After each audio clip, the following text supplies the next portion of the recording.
আমাদের এখন কোথায় কি অবস্থা আমরা স্বরাষ্ট্র প্রতিষ্ঠার কাছে একটা আসলে বিষয়টা কোথায় কি অবস্থা যে আপনাদের যে এখন যে গ্যাজেট হিসাবে স্যার যে জিনিসটা 5 সদস্য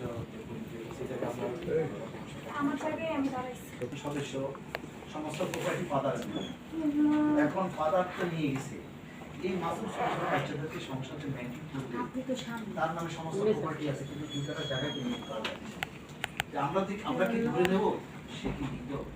নাকি আমরা ধরে নেব সে এখন বেঁচে আছে যদি নিতে হয় তাহলে গভর্নমেন্ট আমাদেরকে সেই হিসাবে একটা ব্যাখ্যা দিয়ে আমাদের একটা সনদ দিয়েছে সেই সনদের মাধ্যমে আমি আমার বাবার সাথে সংসারে আমি দুইটা 5 কাঠা জায়গা বিক্রি করে তাদের অন্তর্ভুক্ত সংসার চালাতে পারি এই একটা আরেকটা বিষয় হলো যে